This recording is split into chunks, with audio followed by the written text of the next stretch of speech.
नमस्कार, मी रुशाली यादव सारंग. सकाळचे 9 वाजता तर टॉप 9 घडामोडींचा आढावा घेणार आहोत. मात्र त्याआधी एक महत्त्वाची बातमी. मंत्री दीपक केसरकर हे राज ठाकरेंच्या भेटीला गेलेले आहेत. दीपक केसरकर राज ठाकरेंच्या शिवतीर्थ या निवासस्थानी दाखल झालेले आहेत.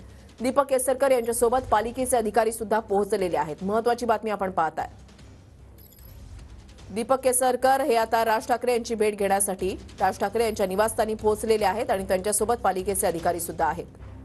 विनायक डावरुंग आमचे प्रतिनिधी आहेत, आमच्यासोबत अधिक माहिती जाणून घेणार आहोत. विनायक, दीपक केसरकर राज ठाकरेंच्या भेटीला आणि त्यांच्यासोबत पालिकेचे अधिकारी सुद्धा, काय कारण आहे? बरोबर आहे. मंत्री दीपक केसरकर जे आहेत ते सकाळीच राज ठाकरे यांच्या भेटीसाठी दाखल झालेले आहेत. शिवाजी पार्क या ठिकाणी राज ठाकरेंचं घर आहे शिवतीर्थ, त्या ठिकाणी दीपक केसरकर गेलेले आहेत. महापालिकेचे अधिकारी सुद्धा त्यांच्या सोबत आहेत. आपण जर पाहिलं तर माजी क्रिकेटपटू रमाकांत आचरेकर यांचा पुतळा जो आहे तो शिवाजी पार्क परिसरात उभारण्यात येणार आहे आणि त्या संबंधाची ही बैठक जी आहे ती बोलवण्यात आलेली आहे. आणि तेव्हाच दीपक केसरकर जे आहे ते मनसे अध्यक्ष राज ठाकरे यांच्या निवासस्थानी जे आहे ते गेलेले पाहायला मिळत आहेत. माजी क्रिकेटर रमाकांत आचरेकर यांचं आपण जर पाहिलं तर क्रिकेटमधलं योगदान आणि साहजिकच सचिन तेंडुलकर याला घडवण्यामध्ये त्यांचं योगदान मोठं होतं आणि त्यांचा पुतळा कुठेतरी शिवाजी पार्क मध्ये व्हावा अशी भावना जी आहे ती सगळ्यांचीच आहे. आणि त्या संबंधातली ही बैठक जी आहे ती मनसे अध्यक्ष राज ठाकरे यांच्या निवासस्थानी सध्या सुरू आहे. विनायक, आपण पाहतोय की आज एकीकडे महाराष्ट्रामध्ये वेगळ्या हालचाली सुद्धा सुरू आहेत आणि त्याच्यामध्ये ही भेट, त्यामुळे अनेक चर्चांना उधाण आलेल्या. धन्यवाद विनायक दिलेल्या सविस्तर माहितीसाठी.